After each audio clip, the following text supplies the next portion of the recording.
Good morning students. So welcome back to my channel and आज की video में आप मैथमेटिक्स गुरु के साथ सीखोगे एक्सरसाइज 14.1। ये जो हमारा चैप्टर है स्टैटिस्टिक्स, इसकी बेसिकली जितनी भी एक्सरसाइजेज हैं वो तीन फैक्टर्स पे डिपेंड करती है। One is mean, one is median and one is mode. ये तीनों फैक्टर्स पर डिवाइड होती हैं हमारी तीन एक्सरसाइजेस। तो अब पहली एक्सरसाइज, जैसा कि मैंने आपको बताया है कि पहले ही वाली एक्सरसाइज यानी मीन के लिए पहली एक्सरसाइज बनी है। तो इसमें आप बेसिकली मीन निकालना सीखोगे। अब मीन आपने मेरे ख्याल से पिछले साल भी आप सबने सीखा होगा, बट पिछले साल सीबीएसई ने आई थिंक के वो डिलीट कर दी थी एक्सरसाइज 14.4 स्टैटिस्टिक्स वाले चैप्टर में से, जिसमें सिग्मा वगैरह वाले सम्स थे, क्योंकि वही सेम सम्स आपको रिपीट होके 10th क्लास में भी आने थे सेम मेथड से। इसलिए उन्होंने ये डिलीट कर दिया, क्योंकि ये अब 10th में पढ़ोगे एंड 9th पे आपको इतना ज़्यादा बर्डन नहीं डालना था बिकॉज ऑफ द लॉकडाउन। सबसे पहले आपको मैं इसमें इंट्रो बताऊंगा एंड सॉल्यूशंस बताऊंगा सबसे पहले वाले क्वेश्चन के। सबसे पहले इंट्रो की तरफ ध्यान देते हैं। Direct method. अब डायरेक्ट मेथड जो होता है हमारे मीन को निकालने का, इसे हम एक्स बार से, बार जो इसके ऊपर ऐसे लाइन लगती है, एक्स बार से हम इसे रिप्रेजेंट करते हैं मीन को। तो डायरेक्ट मेथड जो है, डायरेक्ट मेथड हमारा होगा एक्स बार यानी कि mean is equals to sigma f i x i upon में सिग्मा एफ आई। अब सिग्मा जो होता है वो होता है हमारा sum, and sigma f i होता है sum of frequencies, and sigma f i and x i, इसका मतलब कि जितनी हमें फ्रीक्वेंसी दी होगी उसमें उसको मल्टीप्लाई करेंगे जितनी हम एक्स आई खुद निकालेंगे, एंड जो भी हमारे आंसर्स निकलते जाएंगे उन सबको टोटल करके हमारा सिग्मा एफ आई एक्स आई निकल आएगा। तो ये था डायरेक्ट मेथड, एंड ये पिछले साल भी आपको था, इसीलिए सीबीएसई ने डिलीट कर दिया था, क्योंकि आपने 10th में भी ये सेम मेथड पढ़ना था। तीन मेथड जैसा कि मैंने आपको बताया, पहला होगा डायरेक्ट मेथड, अगला है एज्यूम्ड मीन मेथड। हमें नाम से पता चल रहा है इसमें एक ऐसी वैल्यू होगी जिसको हम एज्यूम करेंगे। तो हम लिखते हैं इसका formula X dash is equals to A plus. अब ए जो है, ए है जो हम वैल्यू एज्यूम करेंगे। आपको आगे बताऊंगा कि कैसे हम उस वैल्यू को एज्यूम कर सकते हैं। Sigma f I D I, इसमें एफ आई एक्स आई नहीं, एफ आई डी आई निकालते हैं। ये हर एक को निकालने का अलग अलग तरीका होता है। एक्स आई को निकालने का अलग तरीका है, डी आई को निकालने का अलग तरीका है। सो मैं आपको ये बाकी वीडियोस के साथ साथ बताता जाऊंगा कि कैसे आप ये सब चीज़ें निकाल सकते हो। एक्स आई डी आई, पहले सब मैं बेसिकली आपको एक्स आई सिखाऊंगा, लेकिन उससे पहले स्टेप डेविएशन मेथड देख लेते हैं।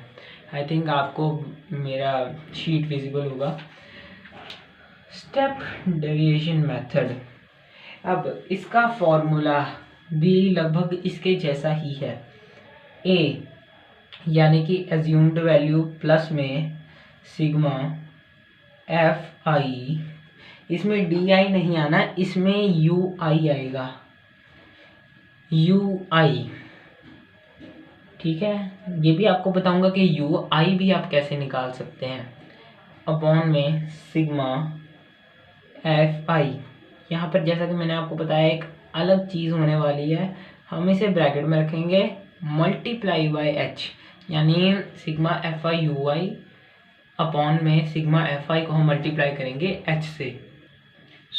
हम स्टेप डेविएशन की बात कर रहे थे, एंड इस मेथड में मैंने आपको यू आई, जैसा कि मैंने आपको कहा, मैं आपको एक्स आई निकालना सिखाऊंगा, डी आई निकालना सिखाऊंगा, यू आई निकालना सिखाऊंगा। तो मैं आपको बताता हूँ कि आप इन तरीकों से कैसे निकाल सकते हैं। लेकिन सबसे पहले बात कर लेते हैं कि जो इस फॉर्मूला में हमने लास्ट में मल्टीप्लाई बाय एच डाला है, अब ये एच क्या है। अब उन्होंने जैसे हमें कोई दो इंटरवल्स दिए होते हैं, जैसे 0 से 2, हमारे पहले क्वेश्चन में भी है 0 से 2, 2 से 4, तो एच जो होता है वो इन दोनों के बीच का जितने हम रेंज कह सकते हैं, इन दोनों के बीच में 0 और 2 के बीच में कितने नंबर्स होते हैं 2, 2 और 4 के बीच में कितना डिस्टेंस होता है 2 का। इसका मतलब जो हमारा एच होगा दैट इज़ 2। तो अब बात करते हैं कि एक्स आई कैसे निकालते हैं। एक्स आई का बेसिकली एक फॉर्मूला होता है u प्लस एल, यानी कि upper limit plus lower limit divided by 2। मेरे पास ये इंटरवल्स हैं, हम ऊपर वाला इंटरवल ले लेते हैं। चलो, ऊपर वाले इंटरवल में u हमारी अपर वैल्यू जो कि है 2 एंड लोअर वैल्यू जो कि है 0, हम इन दोनों को प्लस करेंगे। 2 प्लस 0 कितना आ गया 2 and 2 divided by 2, what will be the answer 1, right. तो ऐसे हमारा एक्स आई निकल आएगा हर पोर्शन का। उसके बाद अब हमने निकालना है यू आई। यू आई होता है एक्स आई, यानी कि जैसा मैंने आपको बताया एक्स आई निकालने का फॉर्मूला हमने निकाल लिया एक्स आई। इसका एक सेपरेटली हमें बॉक्स बनाना होता है जिसमें हमें सभी एक्स आई लिखने होते हैं। एंड एक्स आई में से आपको मैं ए भी निकालना सिखाता हूँ कि एक्स आई जैसे कि मानो मेरे पास है 73, 74, 75, 76, 77, 78 एंड 79। तो मान लो ये मैंने जो भी इंटरवल्स दिए हुए रैंडमली कोई भी इंटरवल्स उठानी है मैंने, उनमें से हमें एक्स आई ये मिल गया, ठीक है। अब इन एक्स आई की मदद से हम ए यानी एज्यूम्ड वैल्यू कैसे निकाल सकते हैं। तो हम देख सकते हैं कि अगर हम सेंटर वाला नंबर ले यानी 76, तो इसके ऊपर 3 है एंड नीचे भी 3 है। इसका मतलब हम 76 को अपनी एज्यूम्ड वैल्यू मान लेंगे।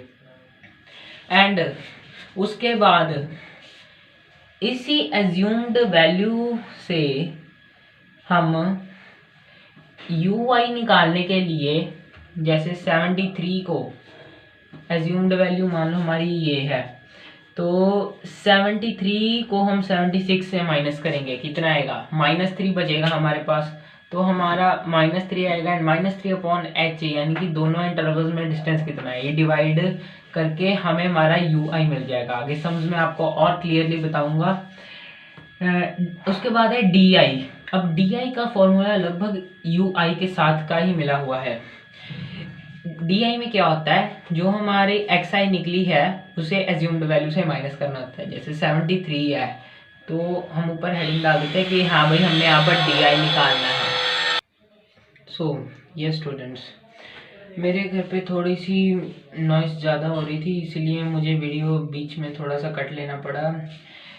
तो मैं आपको बता रहा था कि हम डी आई कैसे निकाल सकते हैं। डी आई का फॉर्मूला लगभग यू आई के जैसा ही होता है, बस इसमें हमें एच नहीं लगाना होता है। सिंपली एक्स आई यानी जो भी हमारा एक्स आई है उसे हम ए यानी एज्यूम्ड वैल्यू से माइनस कर देंगे। जैसे हमारा एक्स आई मान लो पहले वाला ये है और इसे हम एज्यूम्ड वैल्यू से माइनस करते हैं तो हमारा पहले वाला कितना निकल आएगा। याद रखना कि एक्स आई को हमने पहले लिखना है यानी ये वाले को, तो 73 माइनस 76, माइनस का साइन बड़ा है, माइनस का साइन बड़े वाले के साथ है तो माइनस का साइन ही लगाएंगे। इस बात में आप ये डाउट कई बच्चों को होता है कि जो स्टैटिस्टिक्स है उनमें हम डी आई लिखते टाइम साइन चाहे प्लस है चाहे माइनस है कोई फ़र्क नहीं पड़ता, लेकिन इससे बहुत ज़्यादा फर्क पड़ता है। तो हमें यहाँ -3 मिल जाता है अगर हम इन्हें माइनस करेंगे तो ऐसे आप सारे निकाल सकते हैं। अब इंट्रो तो चलो ख़त्म हो गई है। इसके बाद मैं आपको सॉल्व करके दिखाता हूँ इसका फर्स्ट सम। जी हाँ, इसके फर्स्ट सम में मैं आपको स्टेटमेंट भी पढ़वा देता हूँ, 1 मिनट। स्टेटमेंट पढ़नी बहुत ज़्यादा ज़रूरी है क्योंकि एनसीईआरटी वालों ने जो 3-4 लाइन ऊपर लिखी होती है किसी रीज़न से ही लिखी होती है, हमें सिचुएशन पता चलती है इससे। A survey conducted by a group of students as a part of their environment awareness programme in which they collected the following data regarding the number of plants in 20 houses in a locality. Find the mean of plants per house. Okay, तो हमने इस data जो हमें data दिया हुआ है इसका mean निकालना है। एंड उन्होंने क्या कहा है कि जो एक सर्वे किया है बच्चों ने, इन्वायरमेंट अवेयरनेस प्रोग्राम बनाया उन्होंने, जिसमें कि वो 20 घरों का डाटा लेते हैं कि उन घरों में कितने कितने प्लांट्स हैं। तो जो डाटा बुक में दिया हुआ है मैंने उसे एग्जैक्टली यहाँ नोट किया हुआ है। फ्रीक्वेंसी हम देख लेते हैं लिख के।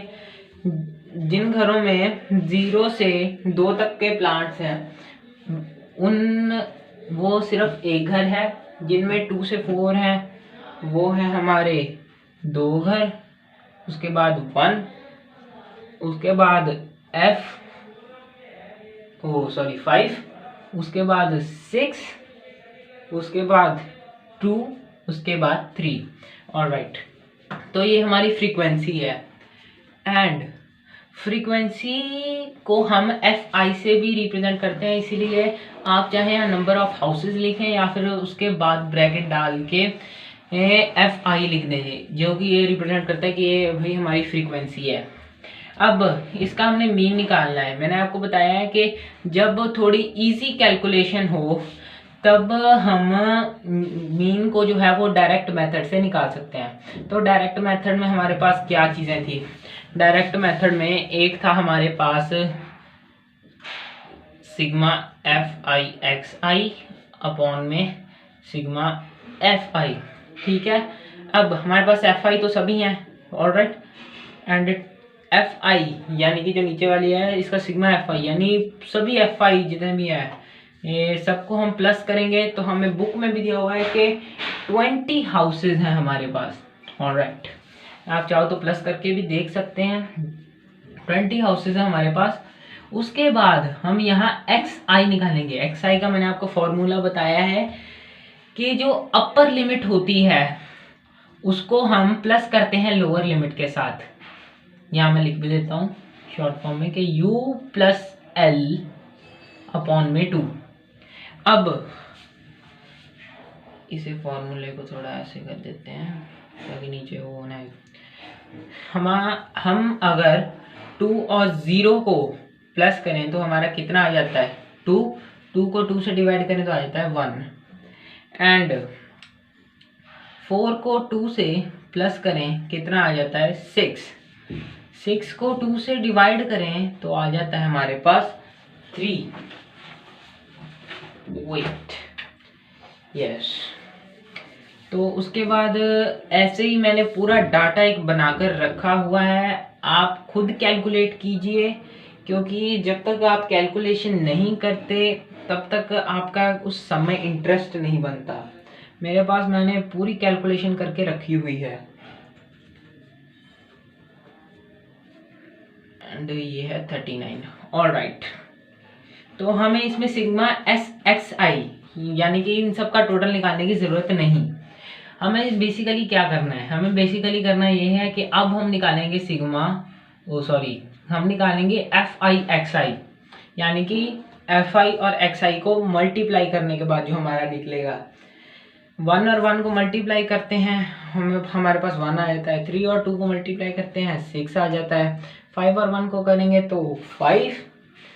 एंड इसके बाद हम अगर ऐसे ही करते रहें तो तो अगर हम इनको मल्टीप्लाई करें तो हमारे पास सीधे सीधे तरीके से आंसर आते रहेंगे। 5 और 7 को मल्टीप्लाई करेंगे 35 मिल जाएगा। एंड अगर हम 6 और 9 को करेंगे तो हमें आ जाएगा 54। ठीक है, उसके बाद 11 और 2 को करेंगे तो 22। एंड 13 और 3 को मल्टीप्लाई करेंगे तो मिल जाएगा हमें 39। आई एम सॉरी, मेरे घर में थोड़ी डिस्टर्बेंस हो रही है, थोड़ी नॉइस हो रही है, इसलिए मुझे बार बार बीच में कट करना पड़ रहा है। आप प्लीज़ मेरे साथ कोऑपरेट कीजिए। एंड ये हमें मिल गया था हमारा सिग्मा FI जो कि था 20। अब हम क्या मिलेगा हमको? सिग्मा FI XI, यानी कि हमारे जितने FI XI निकले हैं आप इनको चाहे कैलकुलेटर से करके देखिए तो बिल्कुल सही आंसर निकलेगा 162। अब मीन का फॉर्मूला जो कि मैंने आपको बताया है, सिग्मा FI XI अपॉन में सिग्मा एफ आई, इसे हम समेशन भी कहते हैं। तो सिग्मा एफ आई एक्स आई यानी कि 162 and F I, sigma f आई हमारा मिलेगा 20। तो अगर हम दोनों की डिवीजन कर देते हैं तो हमें मिल जाता है 8.1, जो कि हमारा मीन है एंड बुक के पीछे भी आंसर सेम ही है। सो होप करता हूँ कि आपको ये वीडियो अच्छी लगी होगी एंड अगर आपको ये वीडियो अच्छी लगी हो तो मुझे इस वीडियो पे एक लाइक कर दीजिए एंड कमेंट बॉक्स में अपने अगले डाउट लिख दीजिए ताकि मैं उन डाउट्स पर भी जल्दी ही वीडियो बना सकूं। And please subscribe to my channel and please press the bell icon for getting all the notifications, क्योंकि मैंने कई लोगों को देखा है जो कि सब्सक्राइब तो मुझे कर देते हैं बट वो नोटिफिकेशंस नोन पे रख देते हैं एंड या फिर वो पर्सनलाइज कर देते हैं नोटिफिकेशंस को। तो जब तक आप सब्सक्राइब करने के बाद बेल आइकन नहीं दबाओगे तब तक वो मेरी वीडियो की नोटिफिकेशन आपको नहीं मिलेगी। So thank you friends and आप चाहें तो इस इंट्रोडक्शन का एक स्क्रीनशॉट ले सकते हैं एंड इसका एक प्रिंट आउट निकलवा लीजिए, क्योंकि ये मैंने बहुत ही सिंपलेस्ट वे में आपको समझाने की कोशिश की है। एंड अगर आपने ये क्वेश्चन आपको समझ नहीं आया तो आप मुझे कमेंट बॉक्स में लिखिए, मैं आपको कमेंट सेक्शन में पर्सनली भी समझा दूंगा ये क्वेश्चन अच्छे से। Thank you friends.